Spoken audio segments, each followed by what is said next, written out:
নমস্কার, আমি Susmita. Creative and simple লাইফস্টাইলে আপনাদের সকলকে স্বাগত জানাই। আজ একটা ছুটির দিন, তবে আজকে যেহেতু ছুটি এবং ছুটির দিনেই না অনেক কিছু কাজকর্ম থাকে। বিশেষ করে বাজার হাটের দায়িত্বটা তো সেই দিনের জন্যই বর্তায়।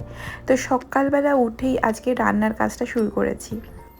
আজকে বানাচ্ছি মাছের ঝোল বড়ি দিয়ে, অল্প একটু সর্ষে বাটাও দেবো, আর সেই সাথে উচ্ছের তরকারি আলু, এবং সেটাও অবশ্যই একটু বড়ি আর একটু সর্ষে বাটা দিয়ে করব। মাছটার নামটা আমি এই মুহূর্তে বলতে পারছি না, তবে ইচ্ছে আছে আবার কিনবার, কেননা মাছটা খেতে একদমই আমাদের দেশের ভোলা মাছের মতো। সরি, ভোলা মাছ হয়তো না, বলতে পারেন বেলে মাছ। বেলে মাছটা ঠিক এইরকম খেতে, এত সুন্দর খেতে ছিল, আর এত সুন্দরভাবে ক্লিন করে রেখেছিল যে কোনো রকম কাঁটাই ছিল না, খুব কম কাঁটা ছিল। টেস্ট ভীষণ সুন্দর লেগেছিল, আর সর্ষে বাটা দিয়ে যেহেতু করছিলাম সেজন্য খেতে সত্যি আমাদের কলকাতার যেরকম বেলে মাছে রান্না করে সর্ষে বাটা দিয়ে সেরকম। অল্প একটু বড়িও ভেজে দিয়েছিলাম, কাঁচা লঙ্কা আর কালো জিরে ফোড়ন সর্ষের তেলে, আর সেই সাথে এই সর্ষে বাটা দিয়ে একদম পাতলা করে ঝোলটা বানিয়েছিলাম। গরম ভাতের সাথে কী যে তৃপ্তি করে খেয়েছিলাম কি বলবো। আর ছিল উচ্ছে আলুর তরকারি। এই রেসিপিটা অবশ্য আমার শ্বশুরবাড়ি থেকে জানা। এটা না সর্ষে বাটা দিয়ে করে, সবার লাস্টে সর্ষে বাটাটা দেয়, আর তার আগে ফোড়ন হিসাবে 5 ফোড়ন থাকে। বড়িটা মাঝে মাঝে অপশনাল, মানে কোনো সময় মুখ চেঞ্জের জন্য একটু বড়ি দেওয়া, এই যা। তো রান্নাটা হয়ে গেছে আমার, সমস্ত রান্না। খুব সকালবেলা উঠেছিলাম, উঠে এই দুটো রান্না করে পরিষ্কার করে রেখেছিলাম আমি আগের দিন মাছটাকে, সেই জন্য খুব তাড়াতাড়ি হয়ে গেছে। যাই হোক, সমস্ত রান্নাবান্না হয়ে যাওয়ার পর এখন যাচ্ছি ছেলেকে ওঠাতে।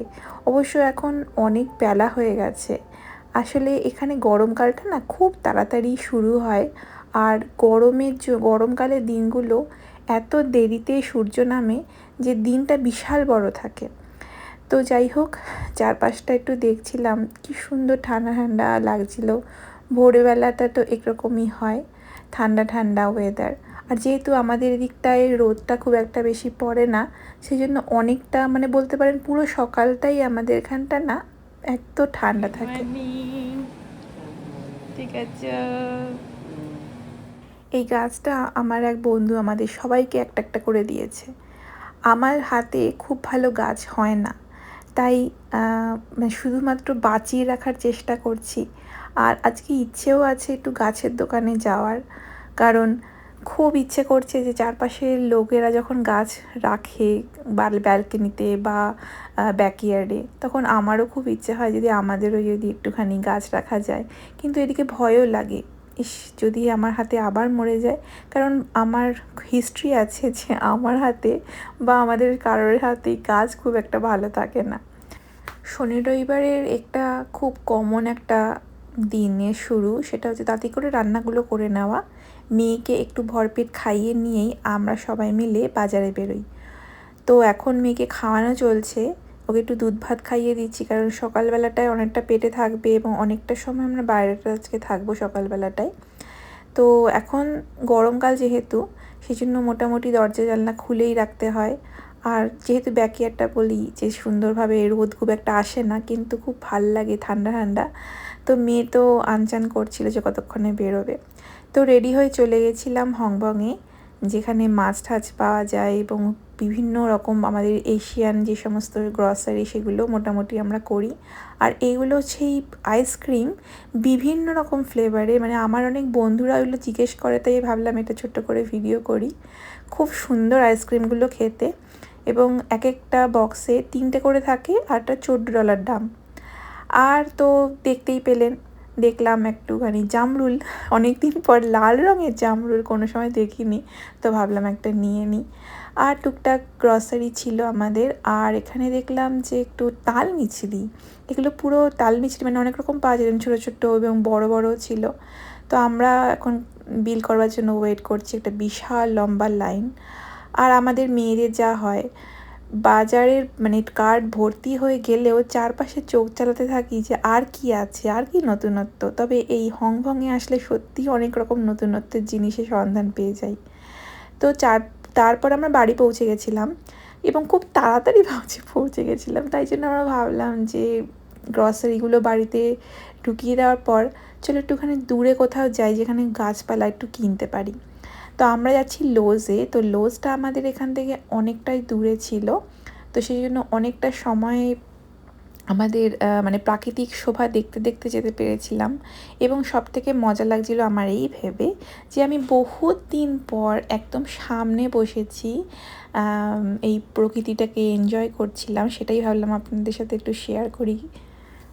এখন জুন মাস, আর জুন মাসটায় মোটামুটি হালকা হালকা গরম পড়তে থাকে, তো ঠান্ডা গরম মিক্সড করা থাকে। তো এক এক সময় অবশ্য খুব ভয়ঙ্কর রকম গরম পড়ে, কিন্তু জুলাই আগস্ট কিন্তু ভালো রকমভাবে গরম থাকে। তো সেই জন্য কি হয়, গরমকাল আসলেই আমাদের মানে এখানটায় চারপাশটা পুরো একেবারে সবার বাড়িতে বাড়িতে নানা রকম রঙিন ফুল পাতা এরকম সবুজ গাছের সারি দেখতে পাওয়া যায়।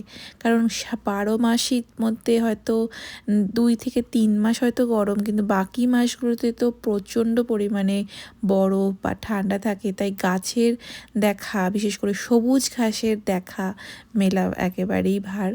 তো সেই জন্য আমরা একটুখানি চারপাশটা দেখছিলাম এখানে লোজে এসে।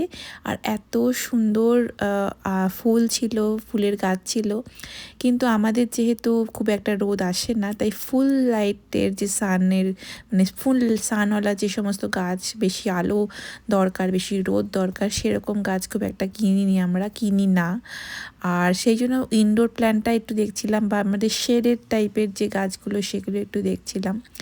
তো টুকটাক কয়েকটা কিনেছি, 3টে রকমের গাছ কিনে তারপর আমার বাড়ির উদ্দেশ্যেই রওনা হচ্ছি। কি যে সুন্দর লাগছিল চারপাশটা দেখতে। যাদের মানে প্রচুর আলো আসে, প্রচুর রোদ আসে বাড়ির আনাচে কানাচে, বাড়ির সামনে, বাড়ির পেছনে, তো তারা তো মনের মতো করে সাজাতে পারে, মানে বোঝাই যায়, কিন্তু আমরা একদমই পারি না। তো যাই হোক, বাড়িতে একটা নতুন জিনিসের আবির্ভাব, সেটা হচ্ছে আমাদের নতুন ফ্যান। খুব কম সময়ের জন্যই গরমকালটা আসে, তবে যখন আসে বেশ ভালো রকম গরম পড়ে। আর এদেশে না, বিশেষ করে অ্যাপার্টমেন্টের জায়গাগুলোতে, মানে প্রতিটা অ্যাপার্টমেন্টেই কি হয়, ফ্যান থাকে না। তো মানে আশ্চর্য লাগছে শুনে, জানি, কারণ ফ্যান থাকে না এটা হতে পারে কখনো? হ্যাঁ, হতে পারে। কারণ আমরা যখন আগের যে ফ্ল্যাটে মানে যে অ্যাপার্টমেন্টে থাকতাম, বা এখন যে অ্যাপার্টমেন্টে আছি, সেখানে কিন্তু ফ্যানের ব্যবস্থা নেই। তো সেই জন্য আলাদা করে ফ্যান কিনতে হয়। তো আমাদের যেহেতু 2টো ঘরে এসি আছে, মানে এই ঘরটাতে এবং একদম কোণার যে ঘরটাতে, মিডল ঘরটাতে যেখানে আমি আমার মেয়ে শুই, সে ঘরটায় কোনো ফ্যান বা এসি কিছুই নেই।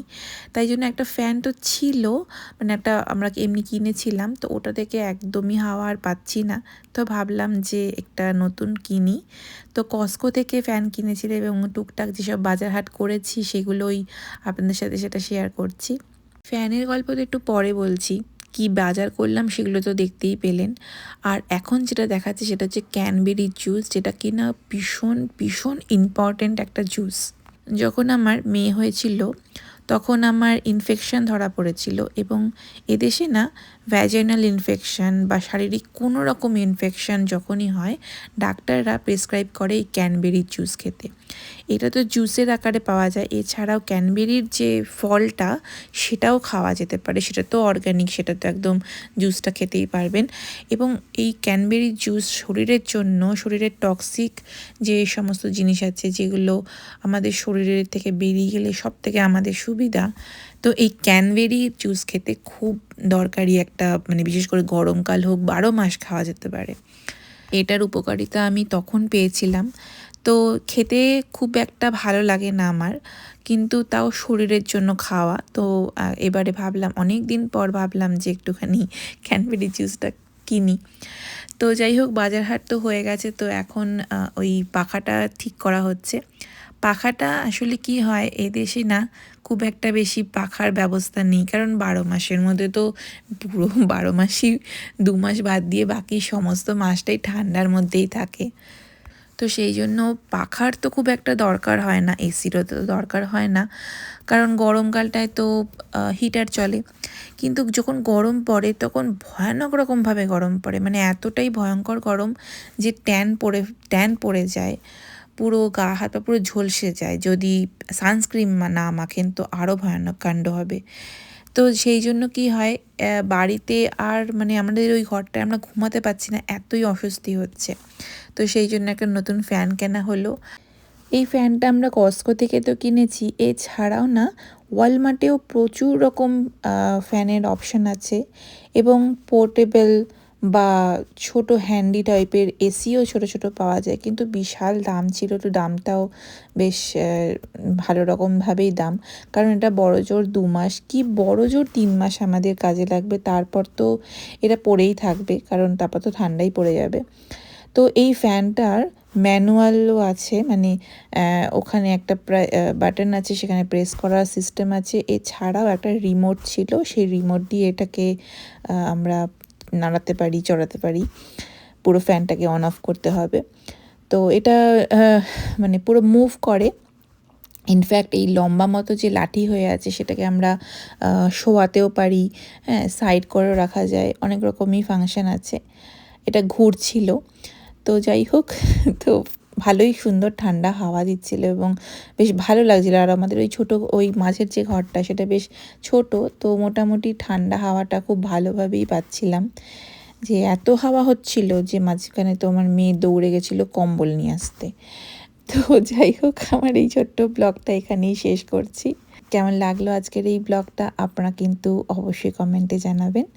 যদি ভালো লাগে ছোট দেখে একটা লাইক আর শেয়ার করে দেবেন, আর অবশ্যই সাবস্ক্রাইব করবেন, যাতে যখন আমি কোনো ভিডিও রাখবো আপনাদের কাছে সবার আগে পৌঁছায়। আরে কম্বল নিয়ে এসছে দেখো, এত শীত করছে, হায় রে কপাল আমার। আপনারা সবাই খুব ভালো থাকবেন, সুস্থ থাকবেন, আর অবশ্যই অন্যদেরও সুস্থ থাকতে সাহায্য করবেন। নমস্কার।